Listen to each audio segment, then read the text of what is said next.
ये अपने श्री प्रेमानंद महाराज जी हैं, श्री राजेंद्र प्रकाश महाराज जी हैं और श्री देवकीनंदन ठाकुर हैं, ये श्री अनंताचार्य जी महाराज जी हैं। ये जितने भी हैं, लेकिन आजकल लोग सोचते हैं कि इनके पास इतना वैभव है और हमसे कहते हैं माया छोड़ दो। बुराइयां ना देख के उनका सत्संग पे ध्यान दें और साथ साथ कुछ मत करो, घंटे भर भजन भी नहीं करो। प्रेमानंद जी महाराज जी इस समय सत्संग कर रहे हैं, तो वो तो गृहस्थ में भी रहते हुए भजन।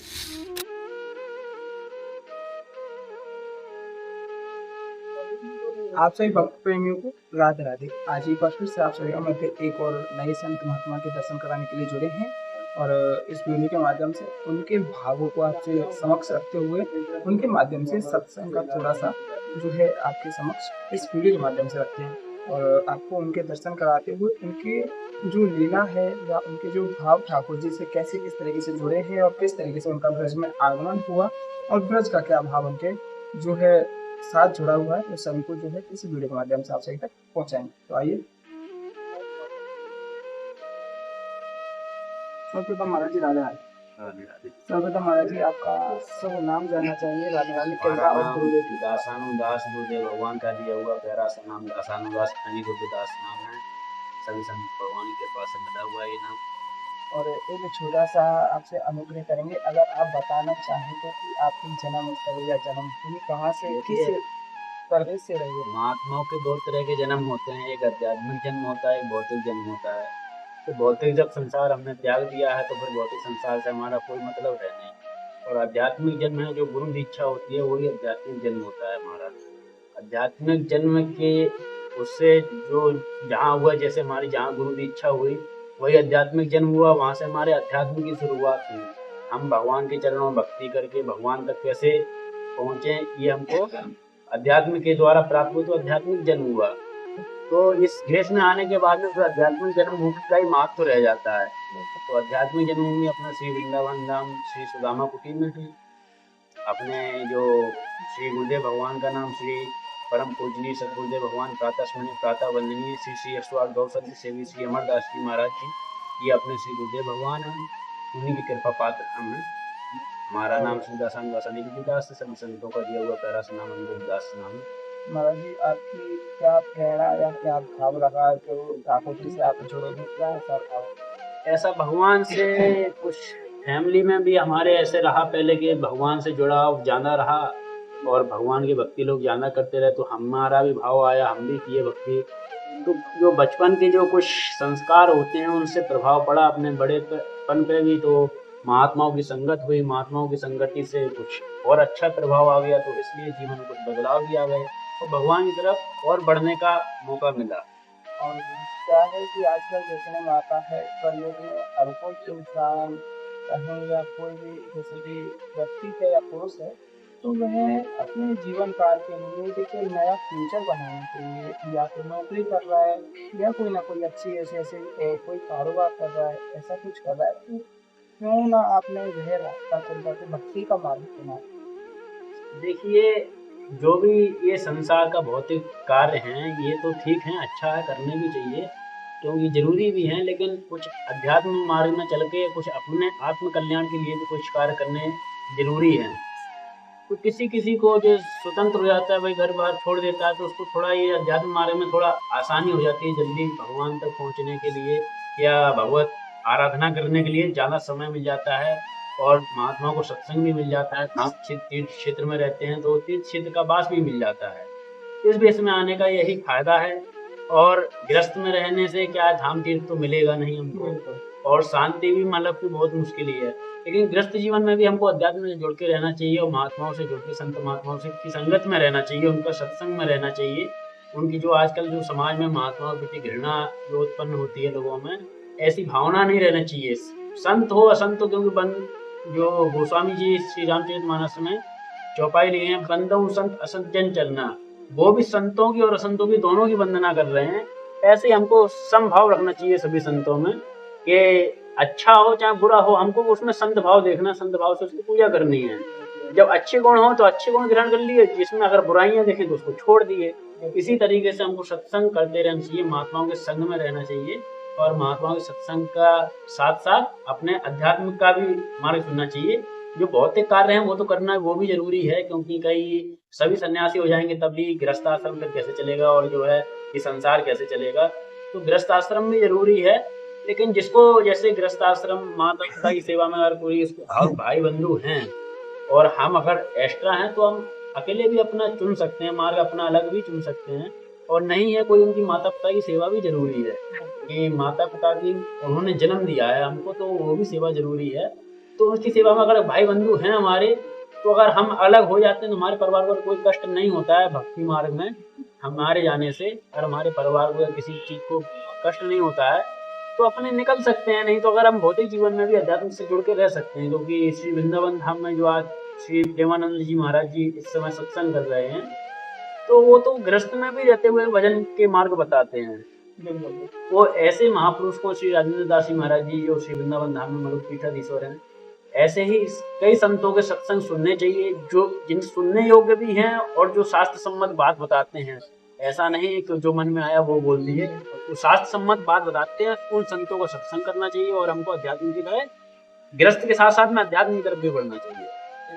और एक छोटा सा आग्रह और है, आपसे जानना चाहेंगे कि आपकी जो ब्रज में किस तरीके से आप आए और क्या ब्रज का एहसास आपके साथ जुड़ा हुआ था? किशोरी जी कृपा है, हम तो जिस दिन से वृंदावन में आए थे उस दिन हम तो ऐसे ये सोच के भी नहीं आए थे कि हमको यहाँ क्या मिलेगा क्या नहीं मिलेगा, लेकिन किशोरी जी कृपा ये भेष भी मिल गया, गुरुदेव भगवान की दीक्षा भी मिल गई, गुरुदेव भगवान का सत्संग भी मिल गया, संतों का सानिध्य मिल गया, और संतों के सानिध्य में 5 साल से हम यहाँ रह रहे हैं, तो हमको कभी किसी चीज़ की कोई परेशानी भी महसूस नहीं हुई। एक होता है कि भाई कहाँ जाएंगे कैसे रहेंगे, लोगों को अनजाने में कोई पता नहीं होता, तो हम तो जब से वृंदावन में आए हमको कभी महसूस नहीं हुई कि हम परिवार छोड़ के भी आए कि नहीं आए, क्योंकि संत समाज एक बहुत बड़ा परिवार है, उसमें भी रहने से बड़ा आनंद महसूस होता है, तो इसमें परिवार की कमी हमको कभी महसूस ही नहीं हुई आज तक। ऐसी भगवान की किशोरी जी की कृपा है, और किशोरी जी जिस पे कृपा करती हैं वही श्री वृंदावन धाम में श्री ब्रज धाम में ही वास करता है, इसी किशोरी जी की कृपा से होता है। जब तक किशोरी जी कृपा नहीं करेंगी तो कितना ही प्रयास कर ले वो नहीं आ सकता वृंदावन धाम में, ये हम स्वयं अनुभव किए हैं, क्योंकि हम वृंदावन से भी बाहर भ्रमण करते हैं, लेकिन हमारा मन यहाँ ऑटोमेटिक जैसे खिंचा चला आता है, जैसे हमको कोई बुला रहा है, मतलब धाम के प्रति ऐसी मतलब की वो धाम हमको खींचता है अपनी तरफ में। क्या है, हम मतलब की अभी यहाँ हमारा रहने का विचार नहीं था बरसाने धाम में, अभी हमारा कहीं और जाने का विचार था, लेकिन किशोरी जी की ऐसी कृपा कि ऐसी जिम्मेदारियां किशोरी जी ने दे दी कि अब इधर ही मन कर रहा है, इधर ही रह रहे हैं, बहुत दिनों से इधर ही रह रहे हैं, तो ये किशोरी जी की कृपा है तभी हम ये धाम का वास कर पा रहे हैं किशोरी जी की कृपा से। बाकी यहाँ वृंदावन में या ब्रज भूमि में कोई किशोरी जी या श्याम श्यामा के बिना कोई जो यहाँ पैर नहीं रख सकता है, जब तक उनकी कृपा नहीं होगी, आप हो चाहे हम हो, कोई भी नहीं रख सकता है यहाँ पे। जब तक उनकी कृपा नहीं होती तब तक यहाँ तो हम अपना अनुभव निजी अनुभव बताते हैं, कोई यहाँ पैर नहीं रखता, हम भी नहीं रख सकते हैं। बिल्कुल। और एक छोटा सा माध्यम और आपके माध्यम से जानना चाहेंगे कि किस तरीके से जो भक्तगण हैं या जो सांसारिक लोग हैं वह ठाकुर जी के प्रति आकर्षित हो सकते हैं? सत्संग ही सबसे अच्छा साधन है, कुछ मत करो, बस खाली संतों का सत्संग सुनो, जो शास्त्र सम्मत बात करते हो, राय से भटकाते नहीं हो, सनातन धर्म पर के प्रति जिनका विश्वास हो, भगवान के प्रति जिनकी आस्था हो, और जो लोग भगवान को नर रूप में समझते हैं उनको ये कतई नहीं समझना चाहिए भगवान भगवान है, भगवान परम योगी हैं, वो नर रूप में लीला किए हैं हमको सही मार्ग दिखाने के लिए, हम ऐसे चले मार्ग पे तो हमारा कल्याण हो सकता है गृहस्थ जीवन में भी चल के। श्री राम जी भी अपना गृहस्थ जीवन ऐसे जिए हैं कि गृहस्थ जीवन में कल्याण हम कर सकते हैं, इस और उनकी तरह जीवन जियो के मार्ग पे चलें। जो श्री रामचरितमानस हैं, श्री भागवत जी हैं, इनकी बताई हुई बातों पर अगर हम चलें तो हम अपने गृहस्थ जीवन में भी अपना कल्याण कर सकते हैं। ऐसा नहीं है कि हमारे देश में ही आके आप अपने जीवन में कल्याण कर सकते हैं। ठाकुर जी के लिए कोई जरूरी नहीं है साधु वेश अपना, हाँ, सांसारिक जीवन में भी आप कल्याण कर सकते हैं, लेकिन संतों का सत्संग इसमें बहुत जरूरी है। आप कुछ मत करो, घंटे भर भजन भी नहीं करो, लेकिन संतों का सत्संग करो तो आपका पूरा जीवन सुधर सकता है। बड़े बड़े महापुरुषों का जिन ज्ञानी जन हैं जो शास्त्र सम्मत बात करते हैं, जैसे अपने श्री प्रेमानंद महाराज जी हैं, श्री राजेंद्र दास महाराज जी हैं, और श्री देवकीनंदन ठाकुर हैं, ये श्री अनंताचार्य जी महाराज जी हैं, ये जितने भी हैं संत हैं, कुछ कथावाचक हैं, तो जितने भी इनका सत्संग करो, इनमें बुराइयां नहीं खोजो। लेकिन आजकल लोग सोचते हैं कि इनके पास इतना वैभव है और हमसे कहते हैं माया छोड़ दो। उनकी जरूरत है, वो वैभव नहीं होगा तो उस मंच पर नहीं बैठ सकते हैं, आपको कथा नहीं सुना सकते हैं, आप तक वो बात पहुंचा नहीं सकते हैं, क्योंकि उसके लिए वो वैभव इकट्ठा करना पड़ेगा। वैभव इकट्ठा नहीं करेंगे तो वहां तक पहुंच ही नहीं पाएंगे। वह एक माध्यम है, माध्यम है। हाँ, लेकिन लोग आजकल गलत धारणाएं बना लेते हैं अपने मन के, महात्मा ऐसे होते हैं, महात्मा वैसे होते हैं। महात्माओं बुराइयां ना खोज के जो महात्मा को सत्संग करे और उनके अनुसार चले। देखो, हमको अपना जीवन सुधारना है, कोई क्या कर रहा है हमको कोई लेना देना नहीं है। कोई कुएं में गिरे, हमें क्या करना, हमको और वो सही मार्ग पे चलाने का उपदेश दे रहा है तो हमको सही मार्ग पे चलना चाहिए। जैसे भगवान श्री कृष्ण ने अर्जुन को दिया, भाई सही मार्ग पे, ये गलत मार्ग है, ये सही मार्ग है। ऐसे जो संत हमको बता रहा है, कोई भी कथावाचक हो, तो हम उसके जीवन को ना देख के अपने जीवन को सुधार लें तो अपना परम कल्याण है इसी में। और हम भी संत महापुरुषों के ही चरणों में रह के, संत माताओं की संगत करके ही इस देश में टिका हुआ हूँ और भगवान की भक्ति कर रहा हूँ और करने का प्रयास कर रहे हैं। संतों का सत्संग ही है, सत्संग से जुड़े रहो। भजन आप करो नहीं करो, भजन तो अपने आप बनने लगेगा आपसे, आप कहेंगे नहीं, आपको करना नहीं पड़ेगा, वो बनने लगेगा। बस सत्संग करते रहो भगवान का। जो भजन संतों का सत्संग है और ग्रंथों का अध्ययन, शास्त्रों का स्वाध्याय भी करना जरूरी है। समय के साथ साथ आजकल अपने धर्म के विषय में, अपने शास्त्रों के विषय में जब ज्ञान होगा तभी हम दूसरे को बता सकते हैं, नहीं ऐसा नहीं, ऐसा भी है। शास्त्रों में हमारे बात ऐसे नहीं, ऐसे भी लिखी गई है। और रही बात साधक की, ये साधु भेष की, साधक कोई भी हो सकता है। साधना अंदर से होती है, ना कि बाहर से। बाहर तो ये भेष मात्र है, लेकिन साधना अंदर की है। इंद्रियों को साधना ही तो साधना है। साधना तो अंदर से होती है। तो ऐसा नहीं है आप गृहस्थ में नहीं कर सकते, गृहस्थ में भी कर सकते हैं, इस देश में भी कर सकते हैं। इस देश में थोड़ा और आज़ादी मिल जाती है करने के लिए कि हमको यही काम खाली करना है। और गृहस्थ में तो और भी सांसारिक कार्य भी होते हैं, वो भी करने हैं, और फिर सत्संग भी और भजन भी। तो सब कुछ जरूरी है संसार में। सांसारिक जीवन भी जियो और अपना जो है गृहस्थ जीवन में रह के संतों का सत्संग करते रहो। और सत्संग करोगे तो अपने आप भजन होगा, आपको भजन करने की आवश्यकता नहीं है। तो भजन अपने आप होगा, स्वतः ही आपके मुंह से राम राम निकलेगा। वो संतों का सत्संग का प्रभाव इतना है। और कई महापुरुषों से हम ऐसा सुने हैं कि एक राई के दाने के बराबर, गाय के सींग पे, गाय का सींग कितना नुकीला होता है, उसके सींग पर एक राई का दाना रख दो, उतने समय के लिए अगर सत्संग मिल जाए तो व्यक्ति का जीवन सुधर जाता है पूरा। ऐसा महापुरुषों का कहना है। तो हमको तो अपार सत्संग मिल रहा है, बहुत समय के लिए सत्संग मिल रहा है, तो हमारा जीवन कितना सुधर सकता है, ये सोचने की बात है। और उतना ही सब कुसंग भी मिल जाए तो जीवन बिगड़ भी सकता है।